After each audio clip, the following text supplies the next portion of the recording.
안녕하세요. 시드맨입니다. PC방 가서 게임을 하면 좋겠지만 PC방 요즘 좀 가기 힘들죠. 집에서 게임을 멋들어지게 즐겨보도록 하겠습니다. LG 32GN 550 모델을 소개하려고 합니다. 30만원대로 구매할 수 있는 모니터인데요. 이 모니터는 32인치 화면에 FHD 해상도를 가지고 있습니다.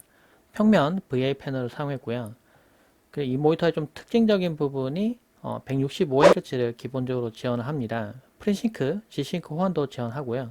HDR10을 지원하고 5ms의 응답 속도 그리고 1ms의 모션 블러도 지원을 합니다. 이 모니터의 외형을 좀 먼저 보면은 제가 원래 사용하는 모니터도 LG 모니터인데 그 모니터하고 전면 부분이 똑같이 생겼어요. 거의 똑같이 생겼고 상단이랑 좌우측 부분의 베젤은 무척 얇게 되어 있고요. 그리고 하단 부분에 있는 베젤만 조금 두껍고 앞으로 좀 튀어나와 있어요. 그리고 로고가 있고 그 부분 빼고는 똑같습니다. 그리고 받침대 모양도 거의 비슷해요. 근데 하단 부분이 조금 떠 있는 부분만 좀 다르고 그리고 빛 반사가 없습니다. 일단은 빛 반사가 없어서 눈이 좀 편안하고 만져봤을 때 지문도 잘 남지가 않고요. 그래서 이 LG가 모니터를 만들 때 전체적으로 같은 외형의 느낌으로 자꾸 앞으로 나가고 있는 것 같아요. 그래서 게이밍 모니터들은 대부분 다 이런 형태를 가지고 있다고 보시면 되겠고요. LG 모니터의 기본 받침대는 꽤 쓸만한데요. 받침대가 넓게 돼 있고 안정적으로 잘 지지하는데 엘리베이션을 기본적으로 제공하고 틸트 그리고 피벗까지도 지원합니다. 모니터 후면 부분인데 더 고성능 모델 같은 경우에는 후면 부분에 RGB 빛도 들어옵니다. 근데 이거는 그런 부분은 좀 빠져 있고요. 그리고 모니터를 따로 들어봤는데 모니터도 조금 가벼운 편이긴 해요. 후면 부분에 모니터 받침대가 이렇게 분리가 되기 때문에 분리를 하면 이 뒤쪽 부분을 통해서 모니터 암을 연결시킬 수도 있습니다. 입력 포트는 DP 포트 1개와 HDMI 포트가 2개가 있고요. 헤드폰 단자가 있는데 HDMI 포트 2개이기 때문에 예를 들면 PC를 여러 대를 동시에 연결시켜 놓고 그러니까 세 대를 동시에 연결시켜 놓고 원하는 대로 순서를 바꿔가면서 사용할 수가 있습니다. 이 모니터는 165Hz를 기본적으로 제공하는데요. 근데 지금은 TN 패널에 200Hz 이상을 지원하는 모니터까지도 나와 있는 상황이긴 합니다. 그래서 이 모니터가 뭐 크게 장점이 있을까 싶긴 한데요. 근데 TN 패널은 시야가 그렇게 좋진 않아요. 게임을 하기 위해서 완벽한 모니터를 제공한다는 장점은 있지만 정면에서는 바라봤을 때는 색상 변화가 거의 없고 좋지만 위에서 바라봤을 때는 색이 많이 변하는 단점이 있거든요. 근데 이 모니터는 VA 패널을 사용했기 때문에 시야각이 생각보다 좋은 편입니다. 그 VA 패널 같은 경우에는 오히려 IPS 패널과 비교했을 때도 명원 대비가 생각보다 좋은 편이기 때문에 사진 작업이나 또는 사진을 좀 보거나 영상 같은 거 보기에 오히려 더 적합할 수도 있어요. 모니터를 테스트하기 위해서 시스템을 소개를 해보려 하는데요. 이 시스템은 i7 10700K CPU가 장착되어 있고 그리고 RTX 4080 그래픽카드가 장착이 되어 있습니다. 그래서 성능적으로는 절대 부족한 시스템이 아닌데요. 근데 FHD 모니터를 테스트하기에는 좀 과한 시스템이 되겠습니다. 근데 여러분들 보통 사용하실 때 3060이나 3060 Ti 이런 걸 많이 사용하실 텐데 그걸 사용할 때도 장점이 있어요. 이 모니터가 해상도가 FHD로 비교적 좀 낮은 편이기 때문에 프레임이 좀 더 잘 나온다는 장점이 있습니다. 배틀그라운드 게임을 해보고 있는데요. 옵션은 가장 높게 설정했습니다. 렌더링은 120에 옵션은 모두 다 올 울트라 옵션을 뒀는데요. 이렇게 해놓은 상태로 게임을 하는데도 지금 왼쪽 상단의 프레임이 175, 185가 나옵니다. 209까지도 나오네요. 이 모니터가 지금 오버클럭해서 165Hz를 지원하도록 설정해 놓은 상태인데 그러니까 프레임이 너무 높게 나와서 사실은 뭐 프레임을 논하는 거는 크게 의미는 없는 것 같아요. 지금 RTX 3080이 장착되기 때문에 프레임이 상당히 잘 나오는 상태이기 때문에 게임 하는 데는 아주 원활하게 할 수 있는 수준이라고 보시면 될 것 같아요. 뭐 움직일 때 뭐 버벅이거나 이런 부분도 전혀 없고요. G싱크 호환을 지원하기 때문에 화면을 좌우로 빨리 넘길 때도 화면이 찢어지지 않고 아주 깔끔하게 넘어가는 모습을 보여줍니다. 조준할 때 이렇게 효과가 많이 겹치는 부분, 그러니까 만약 폭탄을 터뜨리거나 뭐 연막을 터뜨리거나 이렇게 했을 때 이 연막 때문에 막 이렇게 버벅이는 경우가 있거든요. 만약 느린 시스템에서 이렇게 움직일 때 버벅이는데 그런 거 없이 아주 원활하게 게임을 할 수가 있죠. 게임 모드에서 그러니까 크로스헤어에서 이렇게 포인트를 지정을 해두면은 해당 지정 포인트를 화면 중앙에 띄울 수가 있는데요. 배틀그라운드 게임을 하시는 분들은 아무래도 실력이 대부분 다 비슷하기 때문에 조금의 차이로도 뭐 승패가 갈리기도 하는데요. 이 달리기 할 때는 잠깐 이 조준점이 없어집니다. 이렇게 조준점이 사라지게 되는데, 그래서 빨리 조준하려고 만약에 이 나무 뒤에 적이 있다고 치면은 달릴 때 이렇게 달리지 않고 일부러 시프트 키를 여러 번 이렇게 깜빡깜빡 끊으면서 조준하기도 합니다. 그래야 빨리 제가 조준하고 싶은 곳에다가 빨리 이렇게 포커스를 가둬 놓을 수가 있으니까요. 근데 그럴 필요 없이 모니터에서 크롭세어를 켜면은 중앙에 십자 또는 점 같은 걸 표시할 수 있어요. 실제로 사용할 때는 이렇게 십자보다는 점을 사용하는 게 좀 더 좋을 것 같긴 한데요. 달릴 때 미리 조준점에다가 갖다 놓을 수 있기 때문에 이렇게 나무 같은 데다가 갖다 놓을 수 있기 때문에 조준을 좀 더 빨리 할 수 있다는 장점이 있습니다. 이렇게 달리다가 나무 뒤에 있다고 치고요. 이렇게 바로 조준하는 거죠. 이렇게 사용할 수가 있어요. 방금도 이거 덕분에 이 구닥다리 총을 가지고 더 빨리 조준할 수 있었어요. 적을 잡았는데 친구는 도와주지 않고 바로 가버렸네요.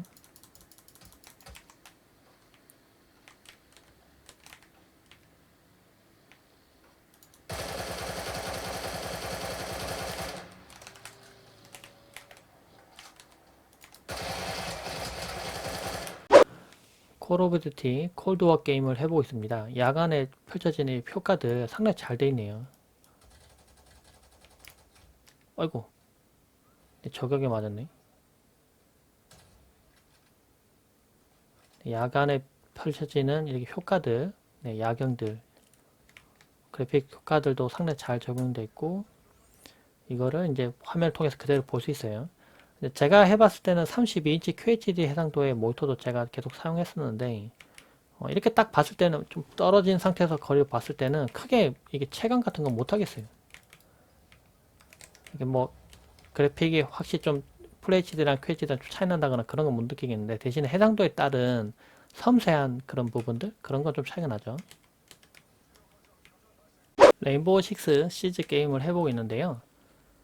프레임은 지금 233, 326 뭐 이렇게 나오기 때문에 프레임은 165Hz를 넘어가기 때문에 크게 문제는 없을 것 같습니다. 프레임이 오히려 너무 많이 나와서 G싱크를 켜야 좀 더 부드럽게 보일 것 같고요. 좌우로 넘겼을 때 반응 속도나 느낌 이런 부분들은 엄청나게 부드럽고 깨끗합니다. 전혀 끊김 없이 게임을 할 수가 있고요. 저기 들어오는 거 지금 살펴보고 있는데 보면 안 되겠죠.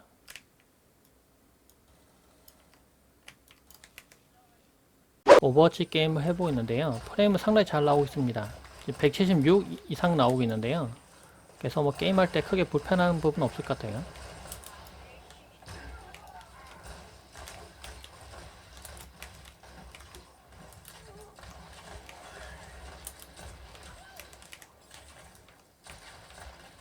배틀필드 5 게임을 해보고 있는데요. 이 게임 퀄리티가 상당히 좋은 게임이죠. 지금 싱글 모드로 게임 해보고 있는데요. 프레임은 지금 163 뭐 이렇게 나오고 있어서 프레임은 전혀 끊기는 느낌이 없고, 그거보다는 이 게임은 뭐 프레임에 치중하는 그런 게임이라기보다는 게임 퀄리티, 이런 게임하는 재미 이런 걸로 게임하는 그런 게임이죠. 네.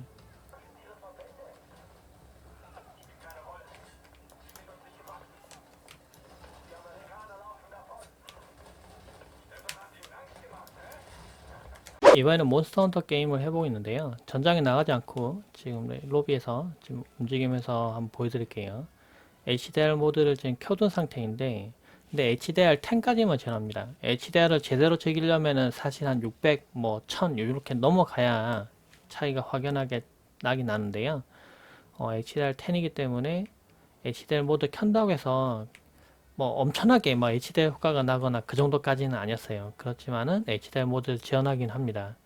그래서 몬스터 헌터 같은 게임 같은 경우에는 HDR 모드 켰을 때의 그래픽 효과나 이런 부분도 좀 더 좋은데 그런 것들을 좀 즐길 수가 있고요. 그리고 화면이 일단 32인치로 크니까 화면 보는 맛은 좀 시원하고 좋습니다. 근데 해상도가 조금 떨어지는 부분 좀 아쉽고, 이런 게임 같은 경우에는 오히려 4K HDR을 지원하는 게 화면을 봤을 때는 품질이 더 좋긴 하거든요. 이제 그걸 봤을 때는 사실은 이 그래픽 카드를 달아봤자 뭐 60프레임밖에 안 나오기 때문에 이 게임 같은 경우에는 이 몬스터 헌터 게임 같은 경우에는 조금 애매할 수도 있을 것 같다는 생각이 들긴 들어요. 이번에 웹서핑을 해보려고 합니다. 지금 제가 창을 두 개를 띄워놨는데 한 개만 띄우면 이 정도 화면 사이즈가 뜨고요. 이게 17인치에서의 FHD랑 그리고 32인치에서의 FHD 그리고 화면에 뜨는 보여지는 부분은 동일해요. 그러니까 위에서 아래까지 봤을 때 이 보여지는 부분 동일합니다. 근데 해상도가 QHD나 4K로 넘어가면은 한 번에 보여지는 화면 양이 더 많아지고 그리고 동시에 창을 여러 개 띄웠을 때도 좀 더 원활하게 작업할 수가 있죠. 근데 가끔 저에게 문의 주시는 분들 중에 보면 눈이 좀 편안한 모니터를 찾는 분들이 있는데요. 이런 대기업에 나온 모니터들은 일단 눈이 편안한 부분은 분명히 있고요. 플리커프리를 지원하니까. 그리고 색도 무난하게 괜찮은 수준을 보여줘요. 이게 너무 색 영역대가 높으면 오히려 전문가급 모니터는 좀 눈이 좀 아픈 경우도 있는데 이거는 그런 모니터는 아니니까 괜찮고요. 그리고 FHD 32인치에서의 FHD이기 때문에 글자 크기가 커요. 이렇게 봤을 때 보여지는 글자 크기. 그러니까 굳이 이걸 확대를 뭐 이렇게 한다거나 그럴 필요 없이 그냥 봤을 때도 글자 크기가 크기 때문에 조금 멀리서 떨어진 상태로도 봤을 때, 그러니까 시력이 그렇게 좋지 않은 분들은 조금 떨어진 상태에서 봤을 때 글자 크기가 조금 큰 걸 원하시는 분들도 있거든요. 그런 분들에게는 어울릴 만한 모니터고요. 반대로, 그러니까 FHD 해상도가 낮아서 좀 더 높은 해상도를 원하시는 분들, 그러니까 게임 외에 웹서핑이나 문서 작업 이런 것들을 오히려 많이 하시는 분들에게는 조금 안 어울리는 모니터가 될 수도 있어요. FHD로 해상도가 낮기 때문에요. 넷플릭스 영상을 하나 재생을 해볼 건데요. 저작권 때문에 길게 못 재생하지만 재생해 봤는데 이게 32인치의 QHD 해상도에서의 영상 보는 것과 그리고 이 32인치의 FHD에서 영상 보는 거 차이는 없어요. 사실 엄밀히 얘기하면은 이게 더 섬세하게 표현되고 하는 부분들은 아주 가까이서 이 모니터를 봤을 때 이야기인 거고 실제로 모니터에다가 이제 영화 같은 거 띄워놓고 영상을 볼 때는 조금 떨어진 거리에서 최대화를 해놓고 좀 떨어진 거리에서 보겠죠. 그때는 이 화면을 보고 이게 4K 해상도인지 FHD인지 구분하기는 쉽지가 않아요. 제가 눈앞에 보고 있는데도 그걸 사실 느끼기 좀 어려워서 제가 그전에 쓰던 모니터가 32인치 QHD이기 때문에 더 많이 느껴지는 부분인데 웹서핑이나 이런 거 할 때는 차이가 느껴지지만 영상 볼 때는 차이가 느껴지진 않긴 해요. 제가 최근에 찍어서 올렸던 영상, 유튜브 영상을 지금 재생을 해보고 있는데요. 이렇게 봤을 때도 4K인지 FHD인지 구분은 잘 안됩니다. 옛날 모니터 같은 경우에 보면은 32인치 FHD 들어간 모니터 보면 도트피치가 커서 이게 좀 눈이 좀 예민한 분들은 딱 봤을 때 차이가 느껴지긴 했어요. 딱 봤을 때 약간 좀 떠 있는 듯한 픽셀이 좀 떠 있는 듯한 느낌을 받는 경우가 있는데요. 근데 요즘 나오는 모니터는 옛날 모니터와 좀 달라요. 그래서 32인치의 QHD 또는 FHD 들어간 모니터를 사실 구분하기가 쉽지가 않아요. 영상 같은 거 볼 때는요. 그래서 이렇게 큰 화면에 영상을 띄워놓고, 그러니까 최대화해서 영상을 띄워놓고 뭐 좀 멀리서 감상한다거나 그런 용도로 쓰기에는 전혀 부족하지가 않아요. 메뉴도 좀 보여드릴게요. 하단에 있는 조이스틱 버튼 누르면 이렇게 메뉴 뜹니다. 그래서 이거는 상당히 좀 편리한 것 같아요. 이게 사방향 버튼 이렇게 이것도 되고 그리고 이제 조이스틱 버튼도 되고 전원도 끄는 것도 가능하고 하니까 편하긴 합니다. 설정에 들어가 보면 여러 가지 설정 메뉴들이 있는데요. 이 상단 부분에는 이제 실제 지금 어떤 모드가 선택되어 있는지를 볼 수가 있어요. 그래서 지금 165Hz로 좀 설정되어 있는 부분이고 물론 그래픽카드가 165Hz를 지원을 해야 됩니다. 그리고 보면 게임 모드에서는 게이머 1, 2, 그리고 FPS랑 RTS, 선명한 영상 뭐 여러 가지 미리 설정된 프리셋이 있습니다. 그래서 제가 원하는 것들을 선택을 할 수가 있고요. 보통 게이머 1에 선택해 놓고 많이 사용하긴 하는데 가끔 HDR 효과를 강제로 줘야 된다는 거라 읽기 모드로 좀 글자 같은 거 볼 때 좀 편안하게 하려면은 이걸 선택을 하기도 해요. 잘 선택을 안 하는 경우도 있고 근데 좀 아쉬운 거는 이제 다른 모니터 같은 경우에 보면 흑백 모드 같은 게 지원하는데 이거는 그게 없긴 합니다.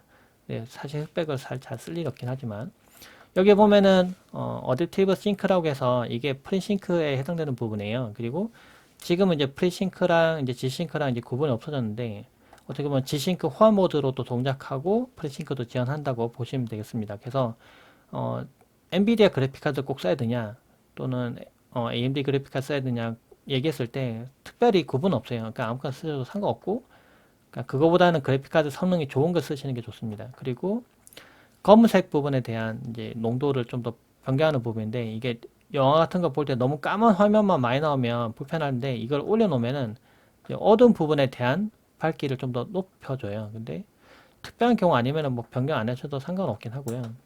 그 응답 시간 변경할 수가 있고, 크로스헤어, 그 게임 초기화가 있습니다. 이 맨 위에 부분 보면 지금 이게 프리싱크를 확장으로 켜놨기 때문에 1ms의 모션 블루 이 부분이 이게 활성화가 안 돼 있는데요.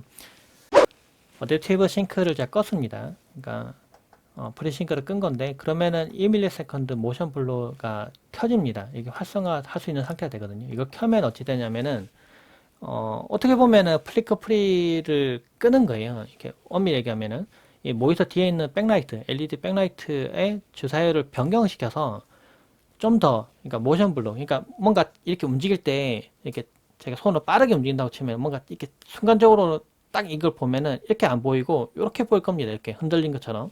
근데 이 흔들리는 이 일부러 뿌옇게 뽀샤시하게 만들려고 일부러 흔들기도 하는데요. 얼굴을 좀 부드럽게 문지르죠. 근데 그거 갖다가 샤프는 엄청 줘서 딱 선명하게 딱 이렇게 만드는 그런 효과를 주는 게 저 메뉴예요. 그래서 이거를 켜면은 엄밀히 얘기하면 화면이 좀 깜빡거려요. 제가 이걸 모두 켠 상태인데요. 지금 켰습니다. 그러면 지금 화면을 볼 때 뭔가 이렇게 드드드드게 흔들린 것처럼 보이죠. 아까는 그게 없었는데, 그러니까 플리커 프리가 어떻게 보면은 LED 백라이트를 갖다 제가 직접 제어를 갖다 하는 걸 들어갔기 때문에 좀 깜빡거려요. 사실 그래서 이게 좋네, 아니 또는 액티브 싱크를 켜는 게 좋네, 뭐 이렇게 얘기가 좀 있는데 이게 좀 더 좋다고 하긴 하는데요. 근데 제가 실제로 눈을 둘 다 봤을 때는 그렇게 차이가 나진 않아요. 여러 가지 게임을 해보고 FPS 게임도 해본 느낌으로는 개인적으로는 프리싱크를 켜고 그냥 지싱크 호환이죠. 프리싱크를 켜서 사용하는 게 좀 더 나은 것 같아요. 제 느낌에는. 그러니까 1ms의 모션 블루를 켜는 게 좀 더 낫다는 분들도 있는데 제가 실제로 해봤을 때는 엄청나게 그 부분 체감되진 않거든요. 그래서 차라리 이걸 켜는 게 나을 것 같습니다. 이 모니터의 기본 전력 소모량이 궁금하신 분도 있을 것 같아서 측정을 해봤어요. 해봤더니 37 정도 나옵니다. 그리고 지금 밝기는 조금 높게 세팅이 되어 있어요. 그래서 실제로 사용할 때는 밝기를 좀 낮춰서 사용하게 되는데, 그래서 밝기를 좀 낮춰볼게요. 밝기를 지금 100으로 됐거든요. 근데 실제로 제가 쓸 때는 한 58 요 정도 나야 좀 편하더라고요. 그래서 낮추면 이렇게 27 이렇게 확 떨어져 버립니다. 그래서 전력 소모량은 그렇게 높지 않다고 보시면 되겠고요. 게임에 좀 많이 최적화되어 있는 모니터라고 볼 수도 있고, 그런데 FHD에 32인치의 아주 큰 화면을 가지고 있기 때문에 글자 가동성이나 좀 글자 같은 거, 문서 같은 거 읽는 거, 또 영화 같은 거 볼 때 좀 편안하게 보는 모니터를 좀 찾는 분들에게 괜찮은 모니터가 될 것 같아요. 이 제품에 대해서 궁금하셨던 분들 참고되시길 바라고요. 궁금하신 점은 댓글로 많이 남겨주세요. 네, 고맙습니다.